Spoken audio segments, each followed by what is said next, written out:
Good morning friends. अभी हम लोग स्टार्ट करने जा रहे हैं उत्तर प्रदेश पीसीएस के जो भी प्रश्न हैं, जो प्रीवियस ईयर में क्वेश्चन पूछे गए हैं, उनसे हम स्टार्ट करने जा रहे हैं। ठीक है, तो हम लोग पहला क्वेश्चन हमारा है, पुराणों की संख्या कितनी है। पुराणों की कुल संख्या है क्या है, तो 18। ये ध्यान रखेंगे हम लोग। पुराणों की संख्या 18 है। तो पुराणों की कुल संख्या 18 है। इसका शाब्दिक अर्थ होता है प्राचीन आख्यान। इससे राजाओं की वंशावलियों के बारे में तथा तत्कालीन समाज, धर्म, तीर्थ, भूगोल इत्यादि के बारे में जानकारी मिलती है। ठीक है, तो पुराण का शाब्दिक अर्थ क्या होता है, प्राचीन आख्यान। ठीक है, इससे राजाओं की वंशावलियों के बारे में, तत्कालीन समाज, धर्म, तीर्थ, भूगोल इत्यादि के बारे में जानकारी मिलती है। संभवतः 5वीं से 4वीं शताब्दी ईस्वी पूर्व। इसका मतलब है पाँचवीं से बोल रहा है, तो यानी 501 से 599 होता है, तो ईस्वी पूर्व बोल रहा है, तो आप जस्ट इसका उल्टा कर दे। 599 से 501 आना है, फिर 4वीं शताब्दी यानी 401 तक जाना है। ठीक है, शताब्दी ईसा पूर्व तक प्राचीन पुराण आख्यान अस्तित्व में आ चुके थे। इसके मुख्य रूप से 5 लक्षण बताए गए हैं, जो इस प्रकार हैं: सर्ग, प्रतिसर्ग, वंश, मनवंतर तथा वंशानुचरित। 18 पुराणों में विष्णु, ब्रह्मा, भागवत, वायु, मत्स्य, मनवंतरन तथा वंशानुचरित पुराण सर्वाधिक प्राचीन हैं। विष्णु, मत्स्य, वायु और भागवत पुराण ऐतिहासिक महत्व के हैं क्योंकि इनमें राजाओं की वंशावलियाँ पाई जाती हैं। पुराण मत्स्य पुराण में सातवाहन वंश के एवं विष्णु पुराण में मौर्य गुप्त वंश के विषय में विशेष जानकारी मिलती है। वायु पुराण से शुंग वंश एवं गुप्त वंश के विषय में विशेष जानकारी मिलती है। गुप्त साम्राज्य की सीमाओं की जानकारी हेतु वायु पुराण सर्वाधिक प्रामाणिक माने जाते हैं। इस प्रकार पुराणों से हमें शिशुनाग, नंद, मौर्य, शुंग, सातवाहन तथा गुप्त वंश के विषय में ज्ञान होता है। पुराणों के रचनाकार लोमहर्ष ऋषि और उसके पुत्र उग्रश्रवा माने जाते हैं। पुराणों का जो रचनाकार कौन है, ये याद रखना है। पुराणों के रचनाकार है लोमहर्ष ऋषि और उसके पुत्र उग्रश्रवा। पुराणों का संकलन करने वाले ने त्रेता युग, द्वापर युग, कलयुग और 4 युगों का वर्णन किया है। सतयुग भी एक है, तो यहाँ पे नहीं लिखा हुआ है। प्रत्येक युग के बारे में कहा गया है कि आगे आने वाला युग उसके पीछे के युग की तुलना में पतनशील होगा। आगे दूसरा क्वेश्चन है, प्राचीन भारत निम्नलिखित स्थानों में से किस एक में राष्ट्रकूटों द्वारा एलोरा पहाड़ियों में निर्मित गुफा मंदिर स्थित है। तो इसमें से कौन सा है जहाँ पे राष्ट्रकूटों द्वारा एलोरा पहाड़ियों में निर्मित गुफा मंदिर स्थित है, तो ये है औरंगाबाद, महाराष्ट्र। राष्ट्रकूटों द्वारा एलोरा पहाड़ियों में निर्मित गुफा मंदिर महाराष्ट्र के औरंगाबाद जिले में स्थित है। इन मंदिरों में राष्ट्रकूट शासक कृष्ण प्रथम द्वारा निर्मित कैलाश मंदिर विशेष प्रसिद्ध है। यहाँ के दशावतार मंदिर का निर्माण दंती दुर्र ने कराया था। यह बौद्ध एवं जैन गुफा मंदिर भी है। उज्जैन का प्राचीन काल में क्या नाम था। उज्जैन का प्राचीन काल में क्या नाम था, अवंतिका। उज्जैन का पहला नाम था क्या, प्राचीन नाम अवंतिका था। चलिए देखते हैं कैसे इसकी व्याख्या की गई है। उज्जैन का प्राचीन काल में नाम अवंतिका था। यह अवंती महाजनपद की उत्तरी राजधानी थी। संस्कृत साहित्य में इस नगर के कुछ अन्य नाम विशाला, भागवती, हिरण्यवती एवं पद्मावती भी मिलते हैं। नीचे 2 वाक्यांश दिए हैं, एक कथन है और दूसरा इसका कारण है। तो कथन पढ़ते हैं, इसका कारण क्या है। मोहनजोदड़ो तथा हड़प्पा नगर अब विलुप्त हो गए हैं। तो इसका कारण क्या है, यह खुदाई के दौरान प्रकट हुए थे। तो उपरोक्त के संदर्भ में से कौन सा एक सही है। तो ये ए और आर दोनों सही है, क्योंकि क्या है, कथन ए कहता है कि मोहनजोदड़ो और हड़प्पा दोनों ही क्या है, विलुप्त हो गए हैं। ठीक है, अब तो है नहीं, नज़र आते हैं क्या, वो चल रहा बहु महानगर नहीं है। तो अब ये जो है खुदाई से हमें प्राप्त हो रहा है, तो इसलिए कथन ए और आर दोनों सही है और आर सही स्पष्टीकरण है ए का। मोहनजोदड़ो तथा हड़प्पा नगर अब विलुप्त हो गए हैं, अतः कथन ए सत्य है। मोहनजोदड़ो सबसे बड़ा सिंधु नगर है। यह स्थान पाकिस्तान के लड़काना जिले में सिंधु नदी के दाएं तट पर स्थित है। 1922 ईस्वी में राकल दस बनर्जी ने इस स्थल का सर्वप्रथम उत्खनन कराया था। यहाँ से उत्खनन के दौरान विशाल स्नानागार, विशाल अन्नागार, विशाल कॉलेज भवन, सभागार इत्यादि के साक्ष्य प्राप्त हुए हैं। इसी प्रकार हड़प्पा पाकिस्तान के मोंटोगोमरी जिले में रावी नदी के बाएं तराई तट पर स्थित है। यहाँ से हड़प्पा सभ्यता से संबंधित अवशेष 1921 में दयाराम साहनी द्वारा प्राप्त किए गए। यहाँ से भी अनेक साक्ष्य प्राप्त हुए हैं। इस प्रकार वर्तमान में यह नगर मृतप्राय विलुप्त स्थिति में है। इस प्रकार कथन ए और आर दोनों सही है तथा कथन आर ए का सही स्पष्टीकरण है।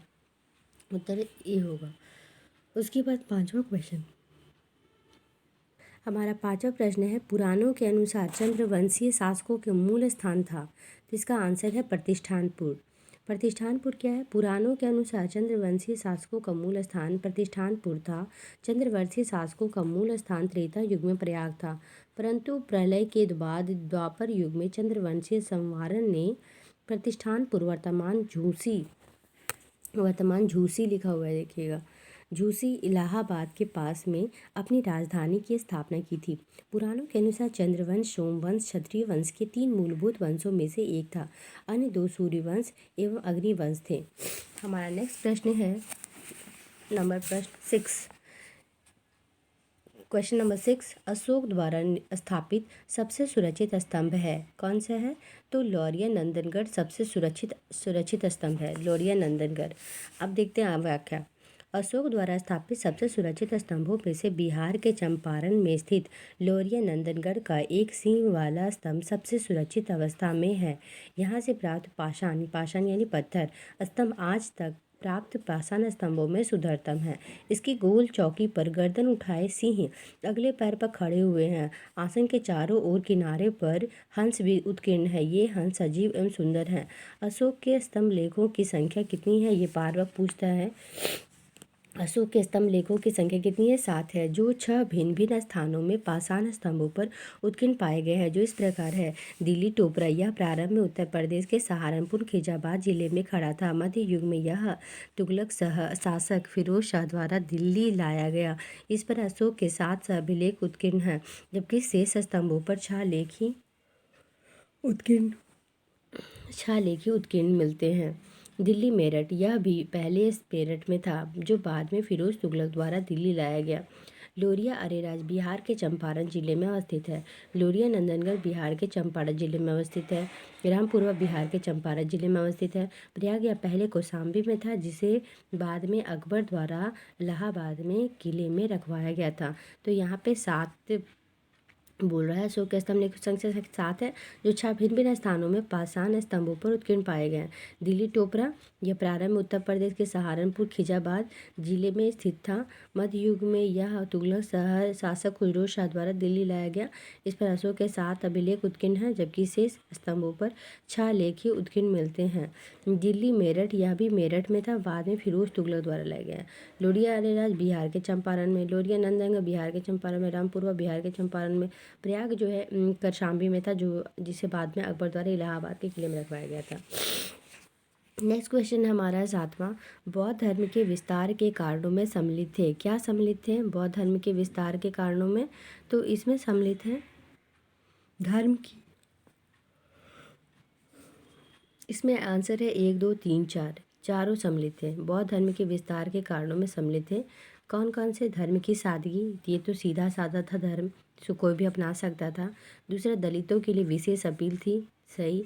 धर्म की मिशनरी भावना, धर्म की मिशनरी भावना मतलब कि उसमें जैसे ईसाई धर्म प्रचार हुआ, इसी तरह मिशन बना के, और उसके बाद स्थानीय भाषा का प्रयोग। तो ये चीज़ें थी, इसलिए बौद्ध धर्म का विस्तार हुआ। तो ईसा पूर्व 6वीं शताब्दी में उत्तर भारत के गंगा घाटी क्षेत्र में अनेक धार्मिक संप्रदायों का उदय हुआ, जबकि ठीक इसी समय चीन में कन्फ्यूशियस तथा लाओ त्से, ईरान में जरथुस्त्र तथा यूनान में पाइथागोरस धार्मिक आंदोलन भी चल रहा था। कहाँ कहाँ चल रहा है? देखो, चीन में क्या चल रहा है? चीन में कन्फ्यूशियस ये तथा लाओ त्से, ईरान में जरथुस्त्र, यूनान में पाइथागोरस। तो ये धार्मिक आंदोलन भी चल रहे थे, जो पुरातन मान्यताओं को चुनौती दे रहा था। भारत में इस आंदोलन के प्रत्यक्ष तथा परोक्ष कारण थे, जो सामाजिक और आर्थिक परिवर्तनों में निहित थे। बौद्ध धर्म की जो सादगी थी और दलितों के लिए विशेष अपील थी, मिशनरी भावना और स्थानीय भाषा का प्रयोग, इससे क्या हुआ कि बौद्ध धर्म, अब स्थानीय भाषा तो यहाँ के लोगों जो समझ में आ सके वो भाषा प्रयोग की जा रही थी। तो बौद्ध धर्म के विस्तार के प्रमुख कारण थे। दार्शनिक और वैदिक भावना की सुदृढ़ता इसमें शामिल नहीं थी। उसके बाद हमारा 8वां प्रश्न है, स्थापित सिंधु घाटी सभ्यता जिन नदियों के तट पर बसी थी वे थी कौन सी थी? तो इसमें है बी 1 2 3। कौन कौन से? 1 2 तो सिंधु, चेनाब, झेलम। स्थापित सिंधु घाटी सभ्यता जिन नदियों के किनारे बसी थी वो तो क्या थी?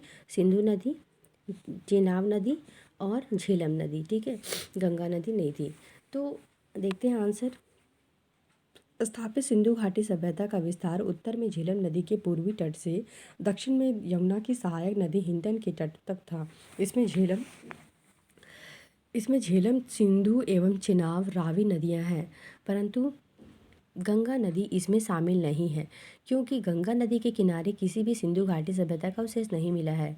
झेलम के तट पर भी सिंधु घाटी सभ्यता संबंधी कोई विशिष्ट उत्खनित स्थल नहीं है। तथापि सामान्यतः इसमें झेलम के पूर्वी तट को सिंधु सभ्यता के अंतर्गत माना जाता है। सिंधु घाटी सभ्यता सिंधु, लूनी, चेनाब, शादी कौर, हिंडन, भादर, हिरण्य, रावी, भोगवा, प्रवास, सरस्वती, दारक इत्यादि नदी किनारे तट पर अवस्थित था। पत्थर पर प्राचीनतम शिलालेख किस भाषा में थे? तो पत्थर पर प्राचीनतम शिलालेख किस भाषा में थे? तो वो है प्राकृत भाषा में। भारत में पाए गए प्राचीनतम ऐतिहासिक शिलालेख अशोक के हैं, जो मुख्यतः ब्राह्मी, खरोष्टी, अरामाइक, यूनानी लिपियों में हैं। इसे प्राकृत भाषा में उत्खनित किया गया तथा पत्थर पर प्राचीनतम शिलालेख प्राकृत भाषा में था।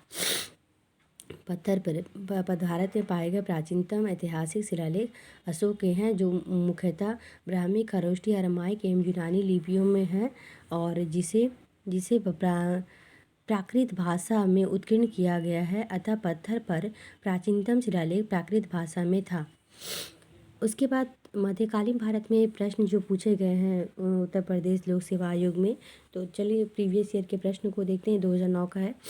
कोई व्यक्ति किसी व्यक्ति से उसका धर्म, संप्रदाय या जाति ना पूछे, ये किसने कहा? यह कथन किसका है? तो ये है रामानंद का। उनका कहना था कि कोई भी व्यक्ति किसी व्यक्ति से उसका धर्म या संप्रदाय या जाति ना पूछे। क्यों? तो आइए देखते हैं व्याख्या।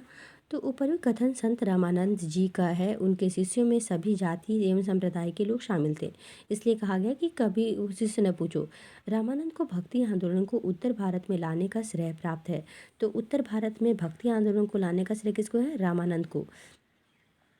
उसके बाद आचार्य रामानुज की पीढ़ी में स्वामी रामानंद पहले संत थे जिन्होंने भक्ति द्वारा जन जन को नया मार्ग दिखाया। उन्होंने एकेश्वरवाद पर जोर दिया और जाति संबंधी भेदभाव की निंदा की।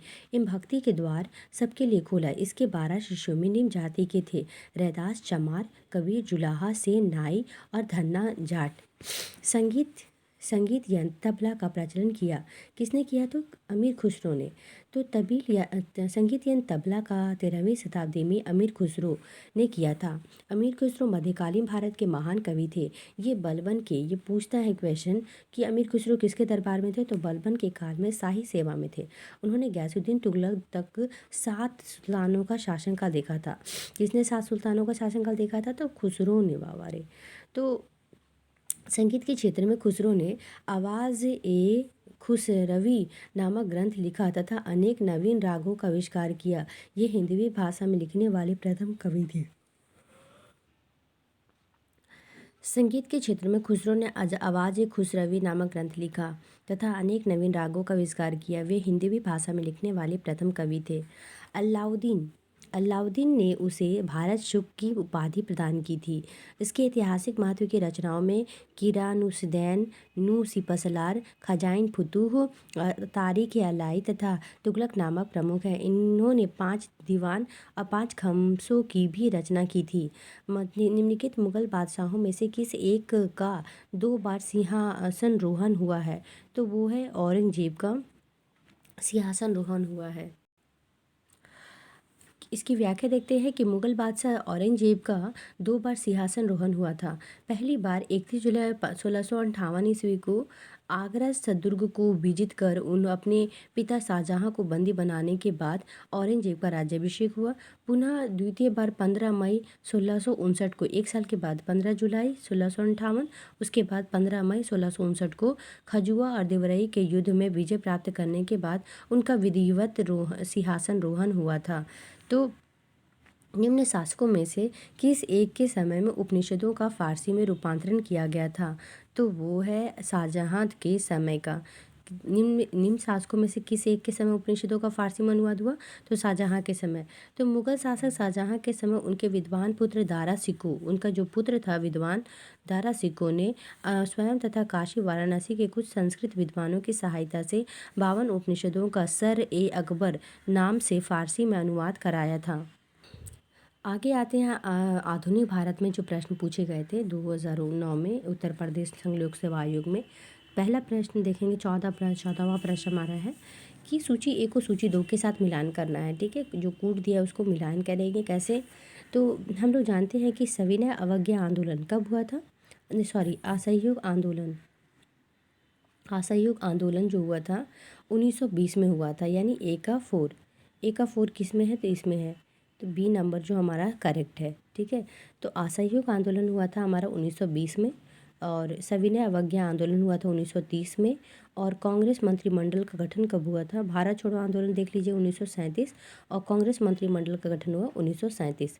तो हमारा ए का 4, बी का 3 और सी का 2 और 4, डी का 1 ये करेक्ट आंसर है।